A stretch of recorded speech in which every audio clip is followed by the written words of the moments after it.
enforcement. This comes despite promises by President William Ruto that the police would not use excessive force on demonstrators. Despite a court ruling against the use of excessive force by the police on peaceful protesters, several people are in hospitals nursing gunshot wounds from Tuesday's demonstrations. In Kitengela alone, over 24 individuals are victims of bullets fired by the police during the demos. 14 other people sustained soft tissue injuries. We received yesterday a total of about 38 clients who had some gunshot wounds. These clients, there are some who had some soft tissue injury and some had some gunshot bullet wounds. We had a total of 38 clients. So we referred a total of 1 to KNH. We referred also a total of 2 to Machakos level 5 since we didn't have a neuro surgeon. We also had a number of 5 who were attended yesterday and were taken to theatre. So currently there are some who are still waiting to be attended to go to theatre for the removal of dislodged bullets in their bodies. The protesters faulted goons for infiltrating the demos, leading to chaos which resulted into the use of excessive force by the police. Tulikuwa pale tumeandamana, kibahati mbaya huyo askari akapiga risasi kanipata mguu, kajipata hosi. Elsewhere in Mombasa, a family is demanding for justice after their son was shot dead by the police during protests on Tuesday last week. Kuja leo upasuaji wa mtoto wangu Choasi Ombati, na nimeona nimepata ukweli.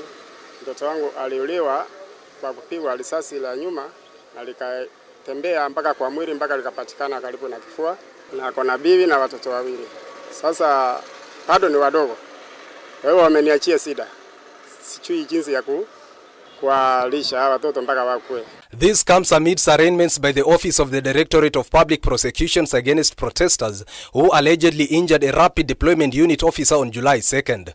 Over 185 protesters are also in police custody pending investigations. They turned chaotic and demonstrated on acts of hooliganism,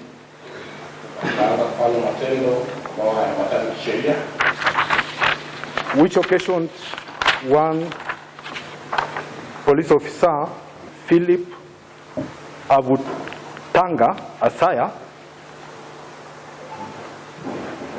from Rapid Deployment Unit to sustain a bullet wound. Anthony Kwemoi, K24 TV. Deputy President Rigathi Gachagua has pleaded with youthful protesters to call off the demonstrations as the government has already indicated its commitment in putting up mechanisms to address their grievances. The DP says peaceful Gen Z demonstrations have been infiltrated by goons looting and vandalizing people's property. And as our reporter Electa Inodera now tells us, it still remains unclear if the Gen Zs will take part in planned demos tomorrow. What started as a common mission in pushing their agenda to have government listen to their demands is seemingly and slowly reversing their gains. Goons have now infiltrated the peaceful demos organized by the Gen Zs, with looting and wanton destruction of property becoming a norm. Deputy President Rigathi Gachagua has now waded into the conversation, urging the Gen Zs to call off the demos as the government is willing to listen to their demands. What you started as peaceful protests, unfortunately, have been infiltrated and hijacked by criminals with criminal intent, who are now engaged in looting and creating mayhem. Speaking in Laikipia during the burial of his elder sister, Leah Wangari Muriuki, the second in command said it is painful to look at the gains Kenya has made being reversed. The young generation, Gen Z, as your father, my sons and daughters, we have heard you. You've spoken very clearly. The message is home. The DP further assured Gen Zs that the government has laid out mechanisms that will see their issues addressed. Now that you have been heard, don't allow these criminals an opportunity to take advantage of what you had started in good faith with a message to the country, infiltrate and hijack and bring chaos to our beautiful country. Other leaders present, including Senate Deputy Speaker Kathuri Murungi, also addressed the hot issue of MPs, senators and senior government officials having their salaries increased by SRC, saying they will not accept. Even as leaders continue to pile pressure on Gen Zs to end their anti-government demos, there still exists uncertainty as to whether the youthful generation will yield, despite goons infiltrating their peaceful mission. Elected Odera, K24 TV. The church has been called upon by a section of legislators to show support to the Generation Z-led demonstrations that are calling for a change in leadership in government. The leaders have expressed concern over the government's failure to fulfill its promises to Kenyans, instead implementing measures that exacerbate the hardships faced by citizens. Here is Ben Kirera with more. The Gen Z-led demonstrations are gaining significant support. During a requiem mass for the late Maina Wanjigi at All Saints Cathedral in Nairobi, several legislators voiced their support for the Gen Z demonstrations, calling for a change in government leadership. God is great all the time. He gave us a constitutional moment in 2010. God has given us another moment to resolve issues about Kenya. The leaders today, we must ask ourselves, are we for our own interests or are we for the people? We must get it right this time. So we'll be pretending, even as we escort Mzee Maina Wanjigi, that all is well in our country. It is not. Siaya Governor James Orengo highlighted the urgent need for the church to address the state of the nation promptly. You must be on the front line and be part of the solution. Otherwise, the church will become part of the problem. Why are we being awakened by the Gen Zs? What are they seeing? What have we done? Most of us here were in that government of President Mwai Kibaki, and we worked so well. These sentiments were echoed by NARC Kenya leader Martha Karua in her support for the Gen Z's call for change, saying the welfare of Kenyans has been ignored by the government. We have a crisis of leadership where those in positions of power and influence are holding those positions, pursuing self-interest. Isn't this the time that we all supported the Gen Zs, showed them the way so that we can have a Kenya that everybody can live and live happily? In the meantime, remembered him as a truthful and honest legislator, setting an example for current and future leaders to follow. Kenyatta appointed him to oversee the million-acre scheme as Director of Settlement.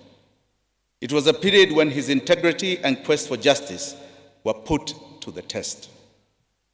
He passed the test. Ben Kirera, K24, Nairobi. The Ministry of Roads and Transport is set to kick off a public participation exercise starting next week on Monday on the proposed amendment to the Road Maintenance Levy Order 2016. The proposal seeks to increase the levy on petrol and diesel products by 7 shillings per litre. The move is, however, set to face headwinds following the withdrawal of the Finance Bill 2024, on which the proposal was anchored on. Bentura Kwamboka tells us more. Kenyans are set to incur more cost at the fuel pump if an amendment that seeks to increase the road maintenance levy by 6 shillings per litre sails through. In a public participation exercise set to kick off this coming Monday on the proposed amendment of the Road Maintenance Levy Imposition Levy Order 2016, Transport Cabinet Secretary Kipchumba Murkomen suggests an increase in the fuel levy charge from 18 shillings to 25 shillings per litre of petrol and diesel. Currently, petrol and diesel retails at 192.84 shillings for super petrol and 179.18 shillings for diesel in Nairobi, and 189.66 shillings for petrol and 176.01 shillings for diesel in Mombasa. The public participation forums are expected to take place in select towns and regions including Nakuru, Isiolo, Eldoret, Mombasa, Garissa, Nyeri, Kisumu, Machakos and Nairobi counties. However, being anchored under the now withdrawn Finance Bill 2024, public participation cannot proceed. The intention was to anchor it to the Finance Bill. Now there is no Finance Bill to anchor it on. you know. So it loses the foot it was standing on. The intention was to raise money for the finance bill through executing the levy. But now this levy that is being collected, what is the purpose? That will be the question. So they can't use the finance bill, and as such, they can't use public participation. But like I've told you, they're trying to come up with some amendment to sponsor some act. We're waiting to see whatever it has to do. But as of now, we can't have participation on something that is already suspended. The road maintenance levy is a tax charged at the pump and is used to provide funds for the operation and maintenance of road networks across the country. In 2023, the Kenya Roads Board proposed an increase of the maintenance levy by 5 shillings that was supposed to be effected from 2025. That would have led to an increase in a litre of petrol and diesel from 18 shillings to 23 shillings per litre. Bentura Kwamboka, K24 TV. Well, that report brings us to another break right here on K24 Evening Edition. We'll be back with more in a short while.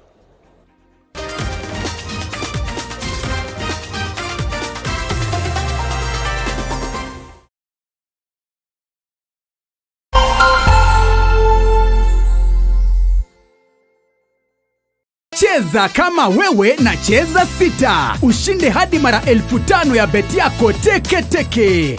Yes, and it's that simple. Dial *675#. Cheza na 6 numbers kati ya 1 hadi 6. Weka bet amount yako kutoka